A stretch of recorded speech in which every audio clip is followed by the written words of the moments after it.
Hey everybody. Um, Another live stream Saturday afternoon. Um, and this is going to be a video on the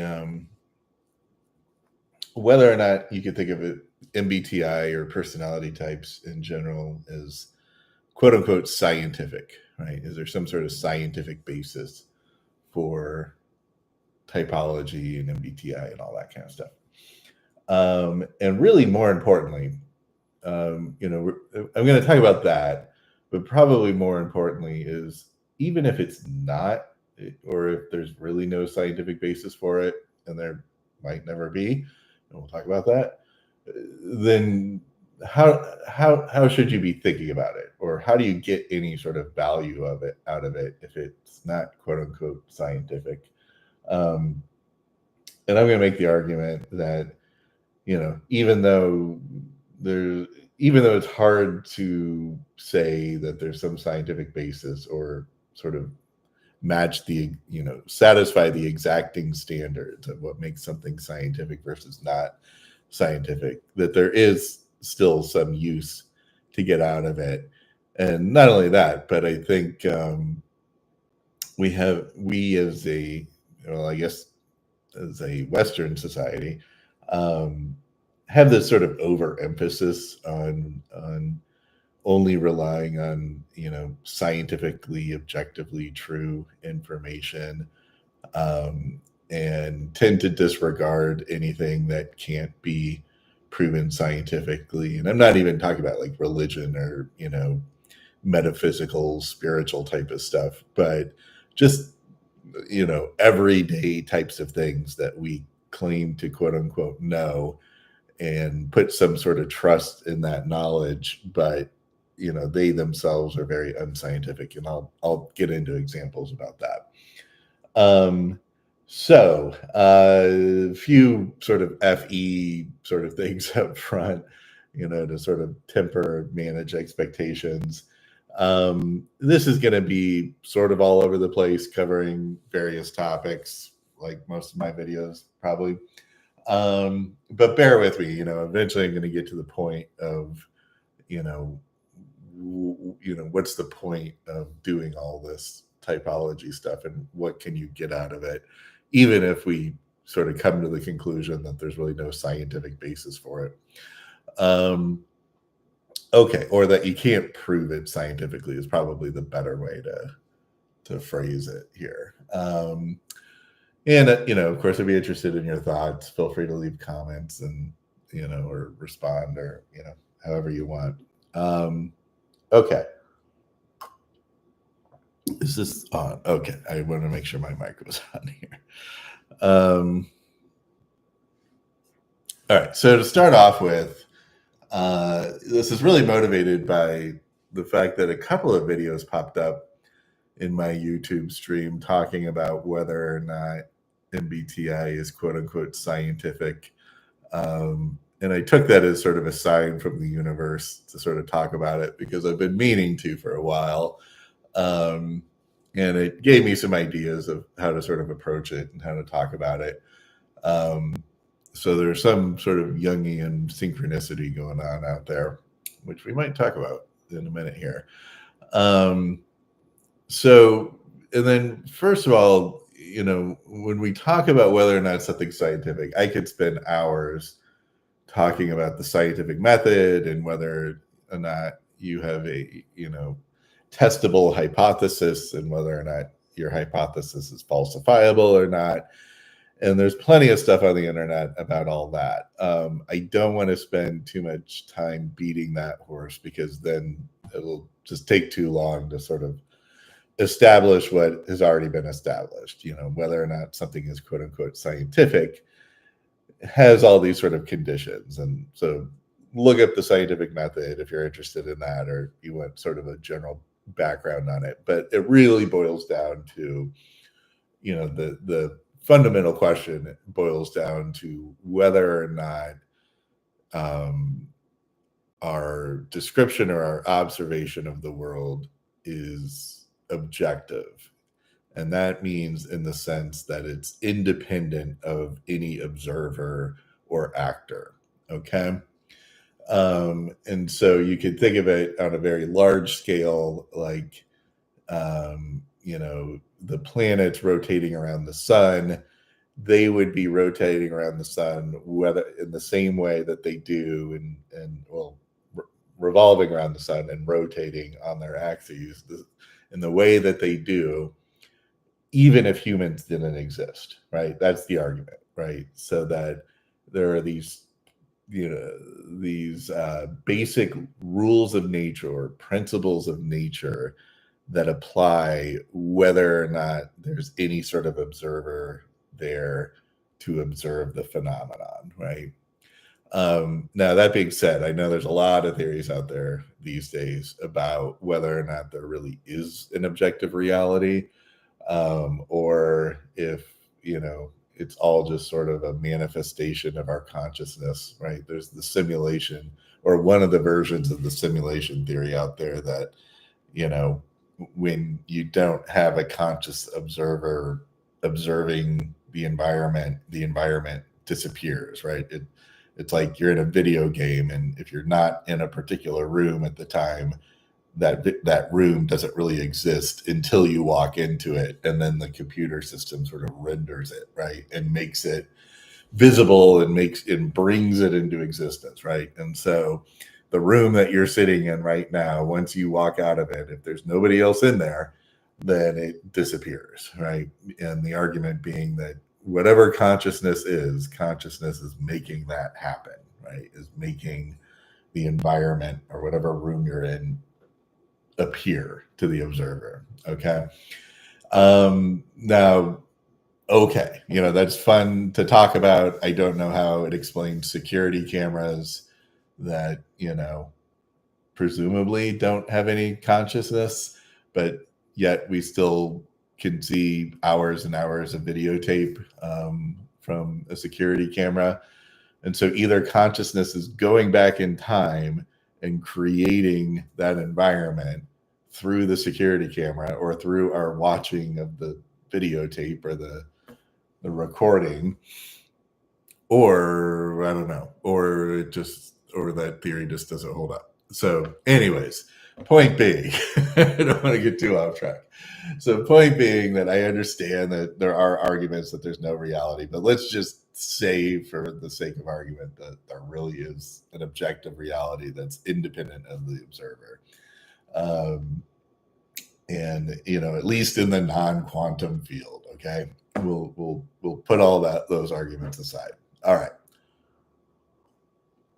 So then what does that mean, when it comes to personality? So, if you want to apply that standard to personality types like MBTI, then really when somebody is trying to argue that it's quote unquote unscientific, they might attack it from different angles, right? That there's no testable hypothesis, that whatever hypothesis you do have or whatever claims you're making aren't falsifiable.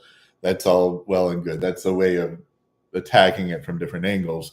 But ultimately what they're trying to say is that, or the ultimate logical conclusion from all that is that, the MBTI types, let's just stick with MBTI for now, for the example. The MBTI types are not objectively true in the sense that they're not independent of any sort of observer, right? So if you can, the thought experiment, I guess here would be, is if you could think of all of us in the world, but independent of, any sort of observer, would we really have that personality type or not, right? So if we were just a brain in a jar sitting in a lab somewhere, right, would we have whatever personality type we think we have, or the MBTI test tells us?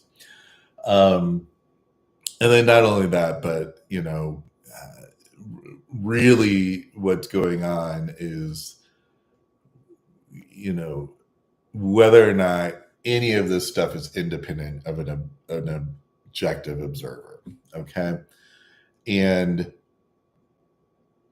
the problem is that we have basically three observers in the formula, and they all have their own problems. Number one, we have just you, right, as the test subject, as the person that we're trying to assign some personality type to. And when you take any sort of MBTI test or any of these cognitive function tests, we are relying on you to provide us an objective answer that's independent of any sort of motivation on your part, right? That is just based in pure reality. And that's almost impossible to do, right? Or it's impossible to accept that every answer you give is, completely objective and detached from any sort of bias on your part, right? Now, the thought experiment here would be, let's say you take the MBTI test for the very first time and you'd never heard about the MBTI test, right? It's a brand new thing. You know nothing about this stuff or personality types or anything. And you come out as an ISTJ taking the standard test, okay? And then, you get interested in it, you read about the types, you read about your type, you start learning about the cognitive functions, you start learning about sort of the history of the MBTI, and now you have a pretty good understanding of how the MBTI works and what it's getting at and what the different cognitive functions are, what the different types are. And you're pretty good at sort of identifying other people of other types, that kind of thing, right? And so you spend a couple of years learning this stuff, and you're pretty good at it. Okay, and you're also comfortable that you're an ISTJ. So then you apply for a job, and somehow, and they give you a personality test as part of the application. And somehow through the grapevine, you find out that they're only going to hire people who come out as ESFJs, right? This company loves the MBTI, and they have, they just had somebody retire from the company and they have to replace that person. And that person was an ESFJ, and they did a really good job filling whatever role they had at the company, right? So you're applying for this position and you have inside knowledge that, you're going to take the MBTI, and if you get an ESFJ score, right, or come out as that type, you're much more likely to get the job, right? So the hypothetical question is, can you take that test or that MBTI inventory, whatever you want to call it, and game it in a way where you come out as an ESFJ, even though you know objectively in your mind that you're an ISTJ, right? Do you think you could game it and come out as an ESFJ? And I would argue, if you know enough about the MBTI and you know what the questions are getting at, right? Are you, they're sort of leaning, are you a thinker versus a feeler, or a sensor versus an intuitive, or an extrovert versus an introvert, or a judger versus a perceiver? You have a pretty good idea of what the questions are getting at, or when you're choosing between two words to describe you, what those are getting at, that kind of stuff. And so I would argue it's, if you have a pretty good understanding of it, then you could probably game the system and come out as an ESFJ if you wanted. Okay. And I know, when I took the quote unquote official MBTI, I knew enough about the test and what it was getting at because I had sort of looked into this stuff enough. And I, just had this sense that I was a, INTJ or a thinker of some sort.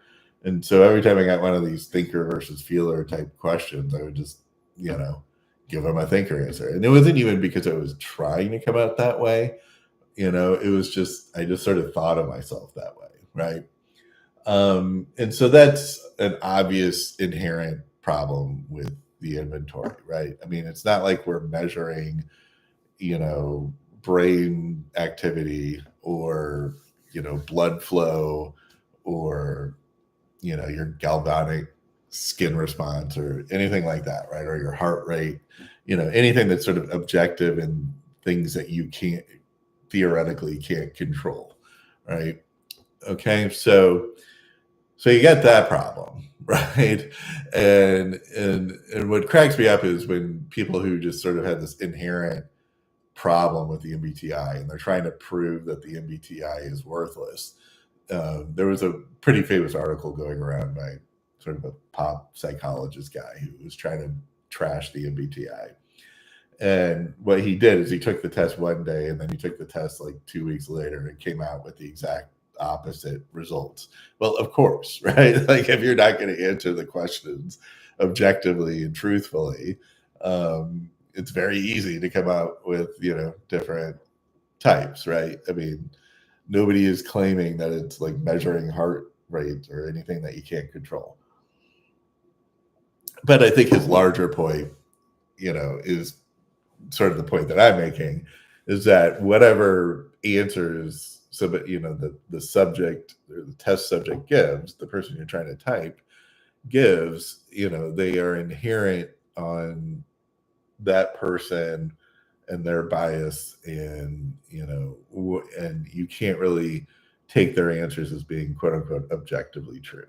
Okay, so that's problem number one, right? So problem number two is that the people giving you the test, the MBTI corporation or whoever's giving you a socionics test or giving you some sort of typology test, their interpretation of the results is also not independent of the observer, right? Their results and their interpretation is based purely on how they interpret the data.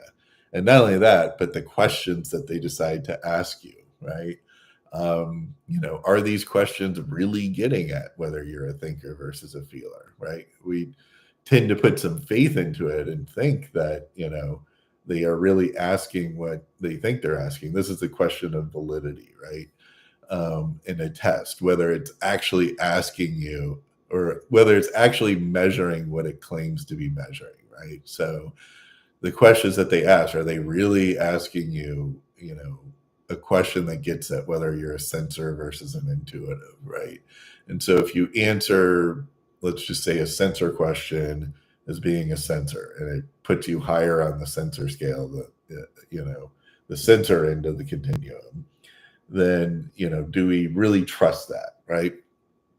And then there's so that's not completely independent of the observer too, right? I mean, because they're not measuring your heart rate, they're not measuring brainwave activity, they're not measuring skin responses, they're not measuring something that everybody can agree to sort of a measurement or a metric, right? Like your heart rate is going to be a specific number and it doesn't matter who's looking at it, right? But whether or not you are a sensor based off of this particular question, well, people could have disagreements about the extent to whether or not that it's really getting at whether that question is getting at whether you're a sensor or an intuitive or whatever, right? Now, they do a lot of fancy statistical stuff, especially in the MBTI, where, they will find that all the questions that are intended to get at whether you're a sensor versus an intuitive tend to cross correlate, right? So if you answer if you give a response on question one that indicates that you're a sensor versus an intuitive, and then on question 5, which is also a sensor versus intuitive type question, you are more likely to give a answer of being a sensor, right? So in that respect, they do a little bit of damage control and they're able to cross correlate and things like that. And that's the MBTI, and they've got tons of data and tons of trial questions and stuff that they can throw out if it's not correlating in the right way. But still, nevertheless, it is open to interpretation, right? And then everybody else on the internet that's doing all these typing sessions and everything, independent of it, they do their best, some better than others, but keep in mind they are still coming up with the subjective evaluation of, what they think your response means, right? And it is definitely not independent of the observer, right? It's going to be subject to their interpretation of the data. But I'll admit some people are better at interpreting the data than others, but it doesn't mean that it's completely independent of the observer. Okay. So that's problem number 2. And then problem number 3 is just everybody else, right? Whether or not everybody else agrees with the assessment. So even if you agree and the MBTI practitioner that gives you the test, you guys both agree you're an ISTJ, you come out ISTJ into their model, you read the description, makes perfect sense to you. The MBTI practitioner, does a little bit of nudging, trying to see if, it makes sense. And, and they come out of it thinking, yeah, you seem like an ISTJ to me. And so the two of you agree, and you could argue, oh, hey, we've got this nice objective, right? Understanding, because even though both of us are, the answers are dependent on both of our sort of interpretation, and they're not completely independent of us, right? The test taker and the person being tested, we still agreed, right? So isn't that objective, right? In some sense, isn't that coming to some sort of objective answer that's quote unquote independent of the observer? Because, if you have 2 observers agreeing, then, maybe it's right. Okay, maybe you're closer, but it's still not definitive, right? Because now you have the outside public, right? And so now you're the ISTJ. You're pretty comfortable that you're an ISTJ, even though you totally scammed the test to come out as ESFJ to get that job. You're still convinced objectively that you're an ISTJ. So you decide you didn't get the job, so now you don't have to put up a front anymore, and now you can just live your life comfortably as an ISTJ.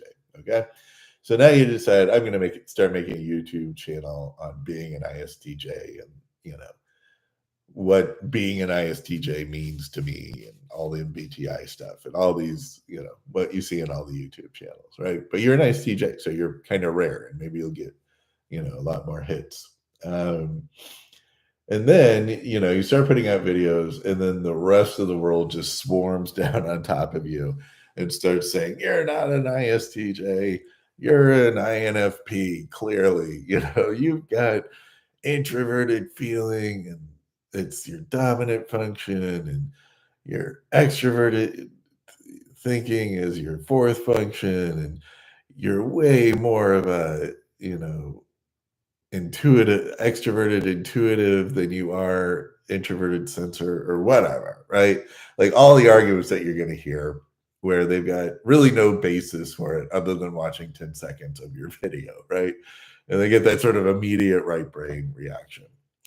But you might have somebody who, really studies you, right? Starts watching all your videos, and they've got, a tried and true method. They're like a total INTP. They got this all figured out, right? And they have this tried and true method of figuring out whether or not you really are an ISTJ. And it's, they can record, they have this AI model that sort of transcribes your videos, and it tells, and it reads the text and figures out, whether you're a sensor versus an intuitive, and it'll read your facial expressions and your tech and your body movements, and then just like the prosody of your language, right? Like sort of the sound quality of it. Is it inviting versus cold? Is it warm versus cold? That kind of stuff. It's got all that stuff figured out, and it goes through its computations, and you come out as, lo and behold, INTP, right? Or INFP or something under this objective model that's recording everything. Right. So point being that everybody's going to have their own opinion, right? And whatever your quote unquote type is is never going to be independent of any observer. It's not going to be independent of you. It's not going to be independent of the person who tested you and gave you your type, right?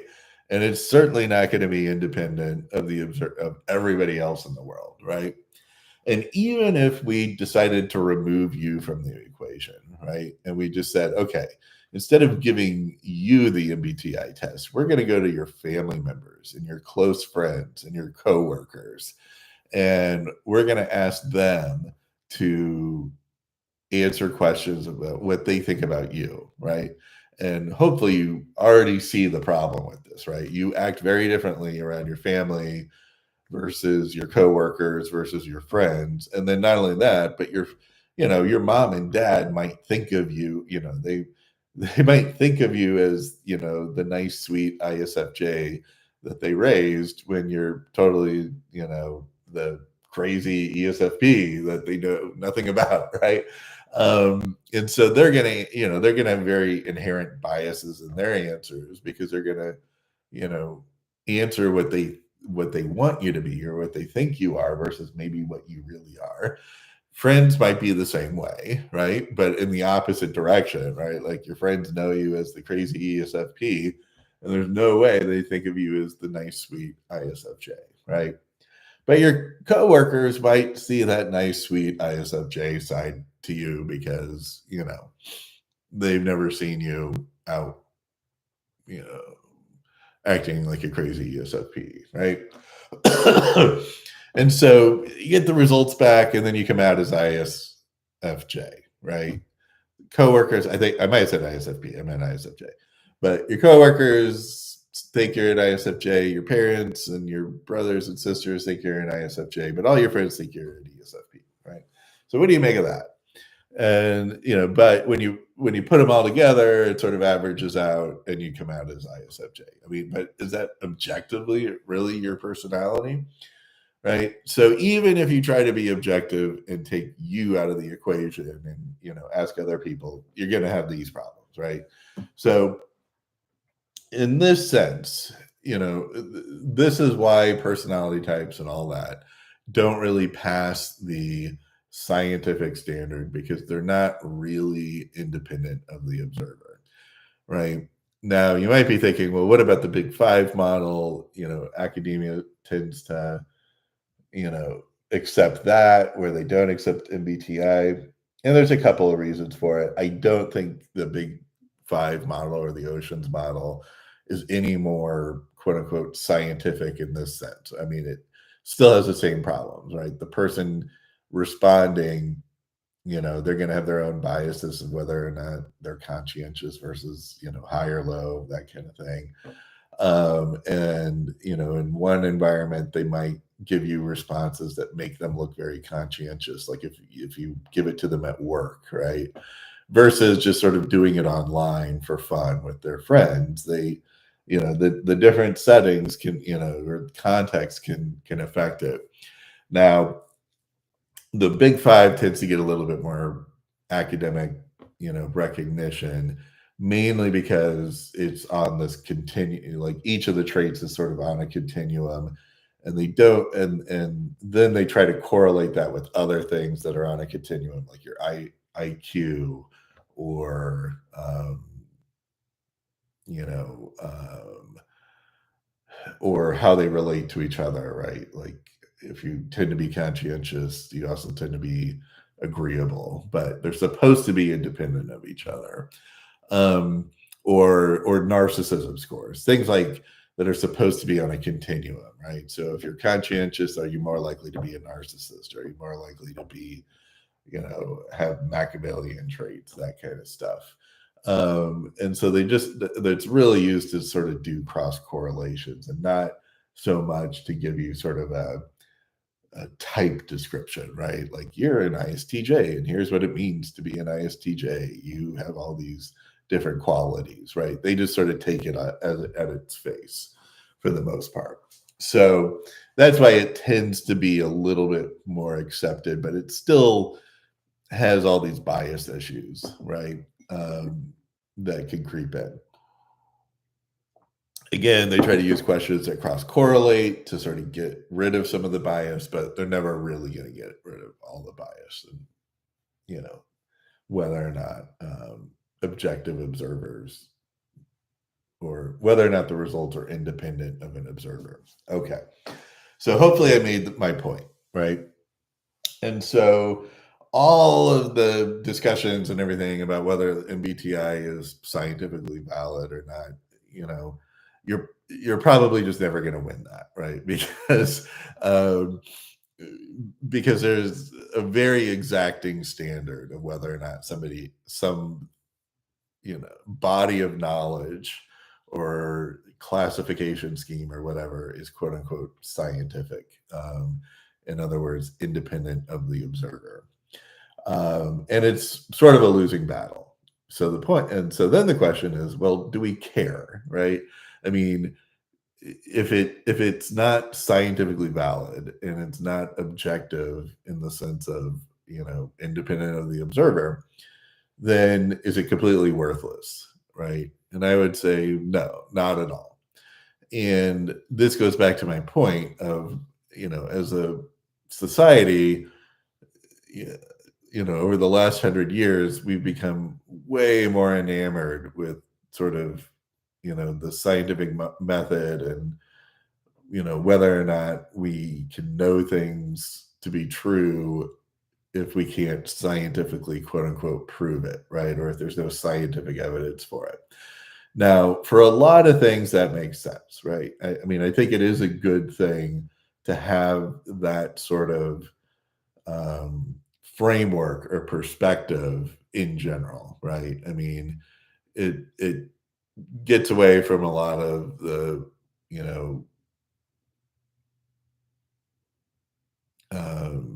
metaphysical, supernatural type of things. But maybe some of you are into that. We can get into that in a sec. But and it helps, accelerate the development of technology and all that kind of stuff, right? I mean, if you can come up with objective ways that everybody, and standards and everything that everybody can use and agree on, then you're going to see these accelerations in technology and just science in general and medicine and all that kind of stuff. And so in that respect, it's good, right? Because otherwise we'd still be putting leeches on everybody and trying to, medicate them that way, or giving them opium or whatever it was back in the 1800s that they would rely on.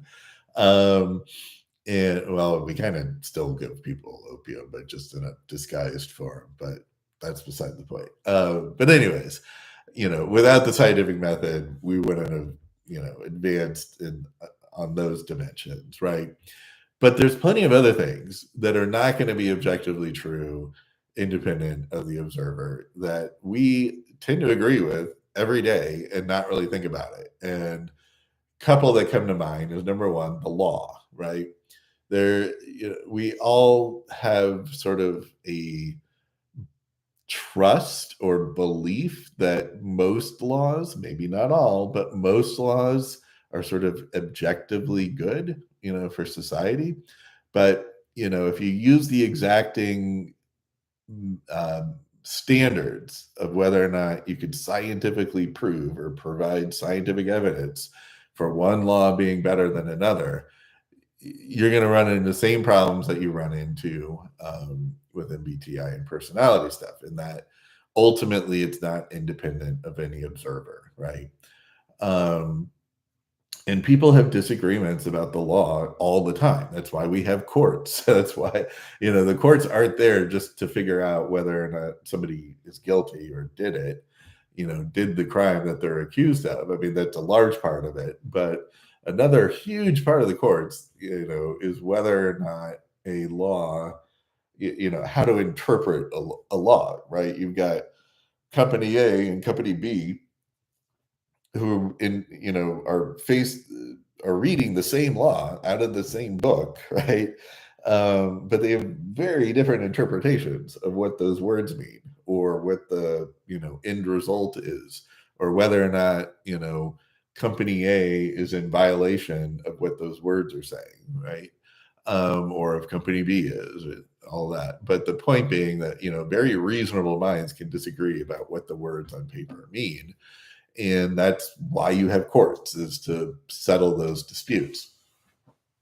And, and one sort of thought experiment here would be like, let's just take a very simple law. It's not even a law, it's an ordinance, right? Like a speed limit, right? What's the right speed limit? What's the objective, independent of an observer, correct speed limit that everybody can agree is the objective correct speed limit? And most people are probably thinking, well, it depends on the context. Are we on a highway? Are we in the middle of a city? Are we on a highway with a lot of traffic or a highway with very little traffic? Are we around a school zone? Are we, and so point being, context matters, right? There is no objective correct speed limit. Now, there might be speed limits that most people have generally agreed to, right? But even across different states, some might have highways with the speed limit of 75, others have 65, and then you get closer to a city, it goes down to 55, because it's all context dependent, right? There's no objective correct speed limit. It all depends on the context, and it also depends on the people who live there. And then, think of, sort of a bigger argument, like, laws against stealing, right? So in general, we like to think that there's an objective, that laws against stealing are objectively correct, right? That people shouldn't just be going around stealing, because we'd have sort of a dysfunctional society. But, and it's been around for thousands of years. But, we can all think of contexts where, sometimes quote unquote stealing might be sort of socially acceptable or socially needed at the time, right?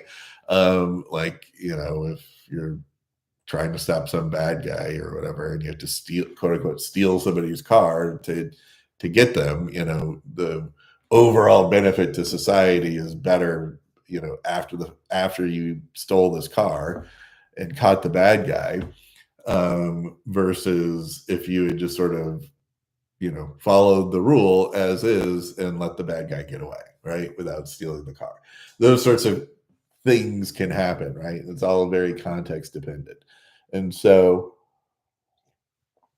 the closest you can get is saying, robbery is bad in general, but there might be exceptions. And those exceptions are going to be based off of what the observers think, right? What we as the people who are applying the law think. And not only that, but, notwithstanding sort of the story of Moses and having the 10 Commandments handed to him, let's just assume that's a myth and that didn't really happen. Laws evolve over time, right? I mean, there really wasn't any sort of divine intervention that came out and said, okay, here's the rules, and now everybody follow them. That would be sort of more of an objective, like, okay, these are the rules. But instead, rules just sort of evolved over time, and they're still evolving, right? There's still always these sort of borderline gray area cases that pop up. Again, that's why we have courts, where we have to sort of make assessments, right? But in general, we as a society have, gotten to the point where we generally agree that some things are bad, some things are worse. But then when you compare our society to other societies, or, the Western US society to other societies, like they have, maybe a very different set of laws, right? And, and to them, they might say, hey, these are objectively true laws, right? And they have their reasons for thinking that. But if you just sort of remove yourself and look at it, like an alien visiting the Earth, they'll notice, okay, there's all these different laws and different cultures and different societies, and they're all, they all have their own purpose given, where the culture is coming from. And I'm not here to say one law is better than any other. I mean, but But the point being, they're independent, right, of any sort of objective truth. Now, my point, getting back to the MBTI and all that kind of stuff, is if you take that that mind frame or viewpoint, right? I'm trying to think of the word. If you take that viewpoint and you apply it to something like MBTI, you could, basically make the same argument. That, like, look, I understand there's no way to scientifically prove that, you know, that I'm an INFJ and this guy over here is an ENTP and this guy is over here is an ISTJ. But it's basically a way of viewing the world that we've all sort of come to agree upon, right? In the same way that we all sort of agree that, you know, stealing is wrong, or in law we have this concept of negligence, right? And to have negligence, you have to have a breach of a duty that causes harm. um Oh, geez, I'm forgetting the fourth standard: breach, duty, harm. Lawyers out there tell me the other one. But the point being is that in order to prove negligence, you have to show that, the person being accused actually had some sort of duty. They actually caused some sort of harm, um, and that there was some sort of standard of care that they didn't meet, right? And and the point being that on each of those we could all sort of disagree, right? Different sides could disagree, so I might have supposedly harmed somebody, but you're like, okay, well, how did you get harmed? Did you have to lose work? Did you go to the hospital? No. But I still didn't like the fact that it happened to me, right? And this psychological harm or whatever, right? And they would have to prove that, or they would have to prove that I had any sort of duty towards them, okay? Or they'd have to prove that there was some sort of standard of care that I failed to meet, right? That whatever I was doing was subpar, like if I'm a doctor, I'm supposed to act, up to a certain standard. We hold doctors up to a certain standard. Um, and falling short of that standard could be considered negligence, right? But we could all disagree about what that standard is, or whether or not I actually met the standard or I didn't, right? And so even though there's no sort of objective truth about negligence, right? It's all sort of who comes up with the best argument. And um it is a way of framing the conversation, right? Like, if you're going to show negligence, you got to show that the person, did these three or four things.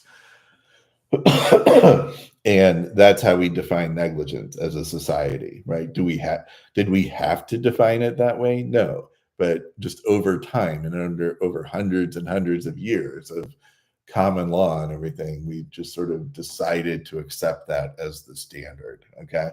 So I'm not trying to get too far off the path here and getting, deep into like legal theory or anything. But the point is that no matter how much, lawyers want to tell you that they're being logical and rational and objective, um, you know, they try, but it's not objective in the scientific sense, right? That it's independent of an observer. It's like society has decided, here are the rules, and here's what makes up negligence, and here's what makes speeding, and here's what makes stealing, and then here are the exceptions, and here are the defenses, and all that kind of stuff.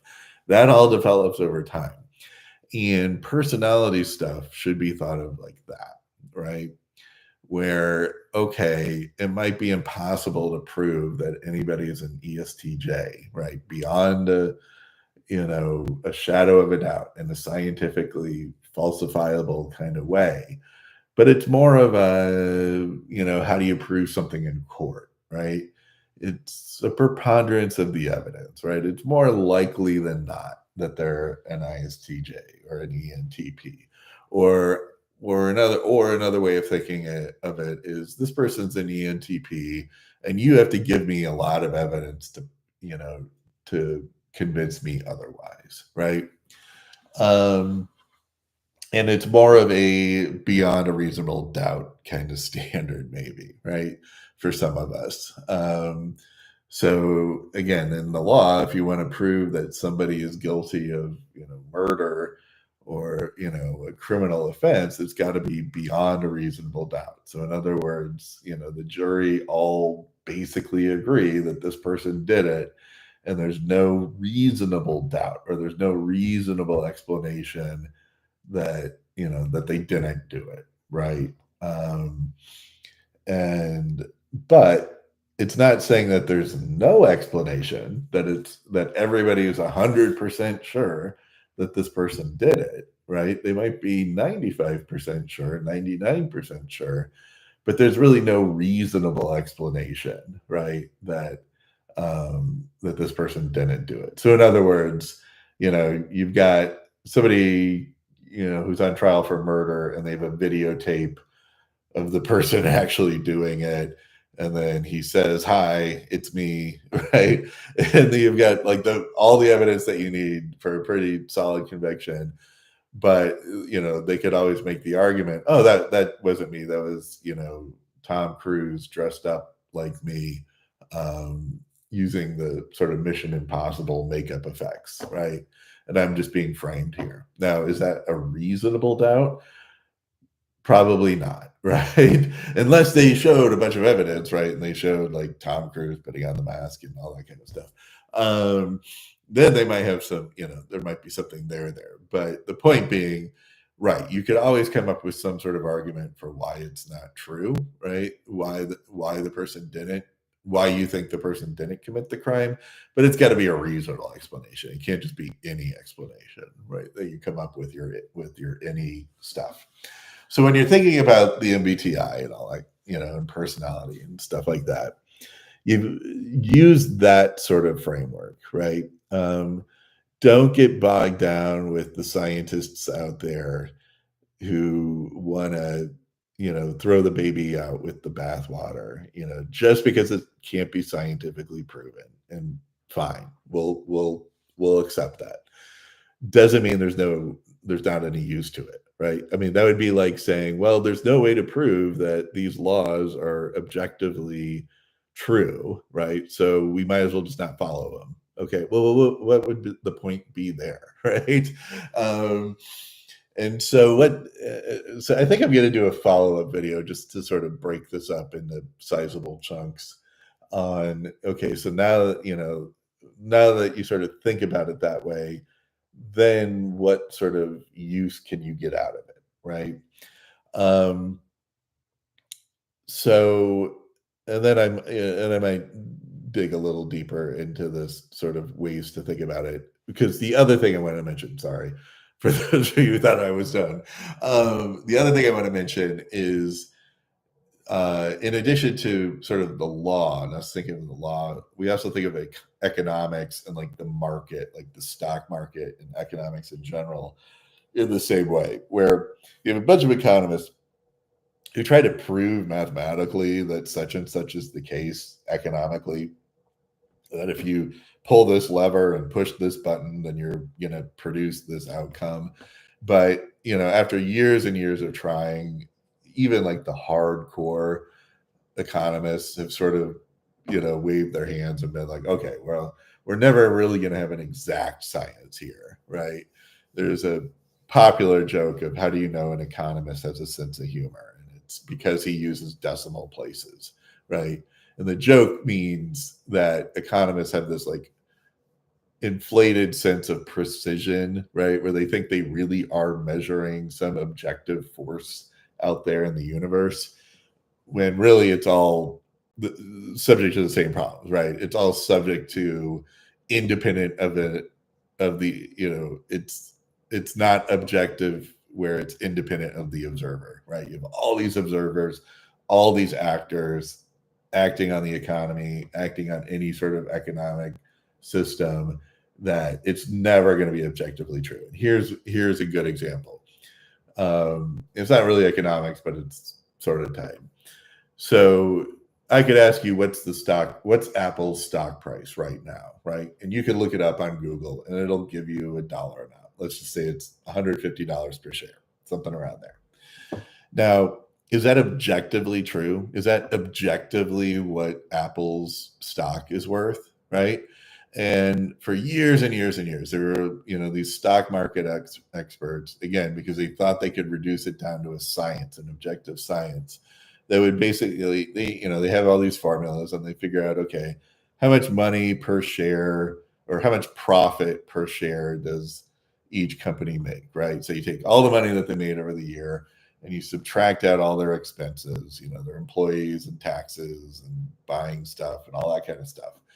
And you see what's left over, and they've got a big pile of money left over. And then they divide that among all the shares, theoretically, right? They don't really, but theoretically, they divide it among all the shares, and then there's sort of a price per share, right? There's an earnings per share. And so let's just say it's like, after you take all the money that's left over and you divide it by the shares, it's like $5. Okay.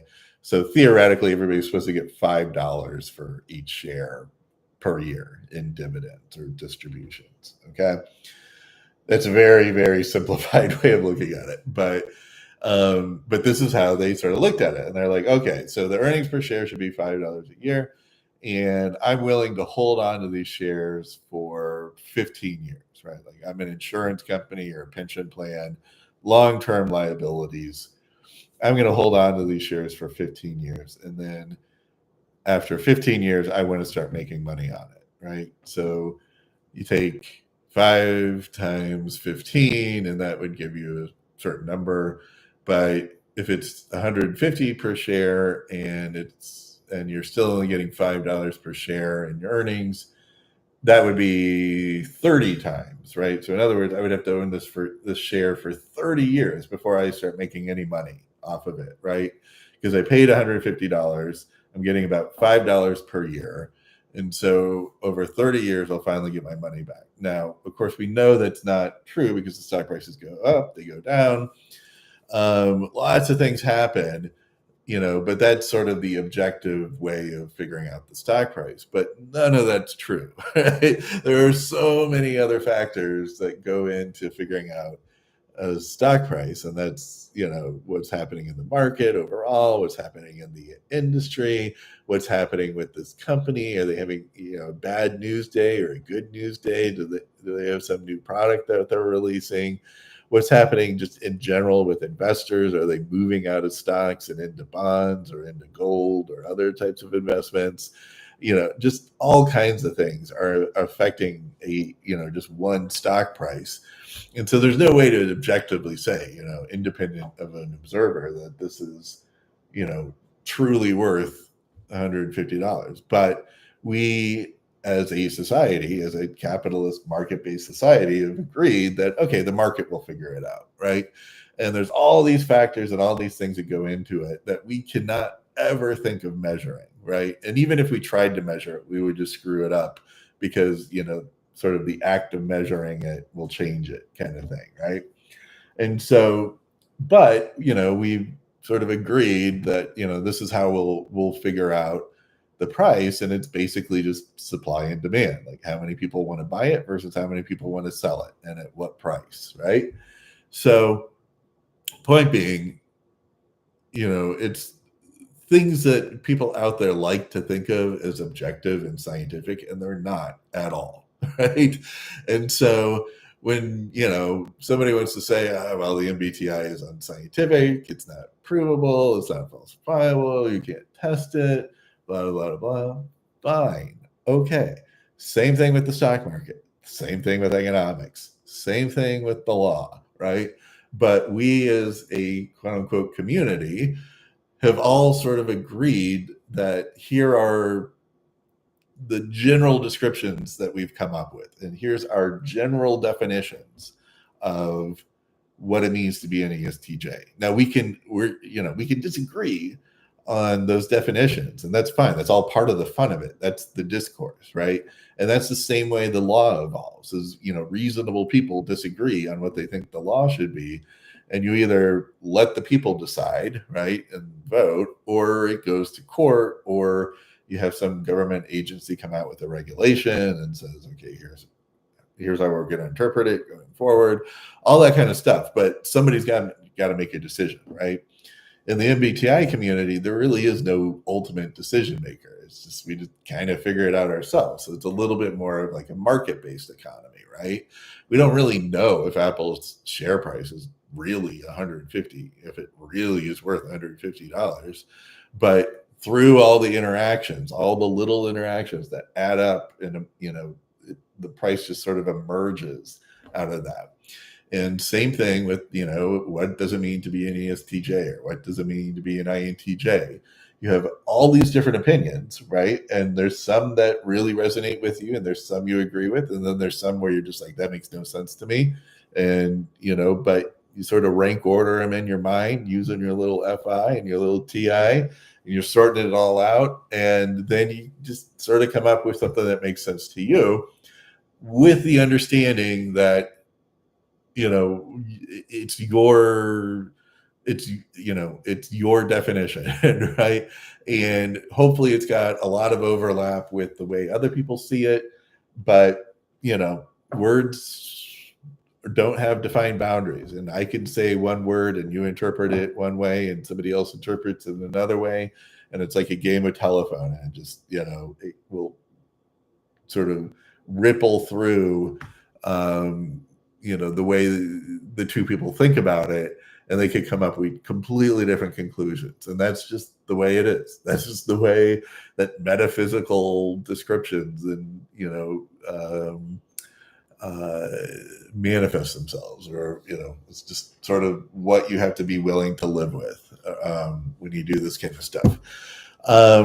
Okay, so, and even we could tie it to brain areas and different types to different brain activity, and that's great. I love all that stuff, trying to come up with some sort of objective description or measurement. But again, it's going to be, it's not necessarily going to be independent of the observer. It's getting closer, right? And that's great. The more we can get it to be closer. But we still, even if you're trying to say like, hey, an ESTJ has more brain activity in this area versus a ISTJ who has more brain activity back here, okay, fine, but we still have to all agree what it means to be an ESTJ and what makes somebody an ISTJ, just to agree that those subjects really are an ESTJ versus an ISTJ, right? It's not like saying, male versus female. And I realize that's sort of up in the air these days too, or right-handed versus left-handed, or native English speaker versus non-native English speaker, things that are a little bit more objective that we tend to divide people on when we do psychological tests. But you have to be willing to accept, okay, this person really is an ESTJ because that's how they came out on the MBTI test, and crossing our fingers that they didn't just game it so that they would come out as an ESTJ, right? But you get enough data, and again, you cross correlate, and all the ESTJs should generally average out into something, and all the ISTJs should average out, and all that variance should sort of wash out, right? And that's the whole point of doing science and lots of experiments. Okay, so but are we ever going to get to the point where we make all the ISTJ scientists out there happy that it's a purely scientific method? No, we never are. And that's fine, right? Again, it's how you think about it and how you use it. And the next video I'm going to do is all about how to use it. So I'm sorry if you stuck through this thinking I was going to get to that point that I never did. Next video. All right. I'll see you on the next one. Bye.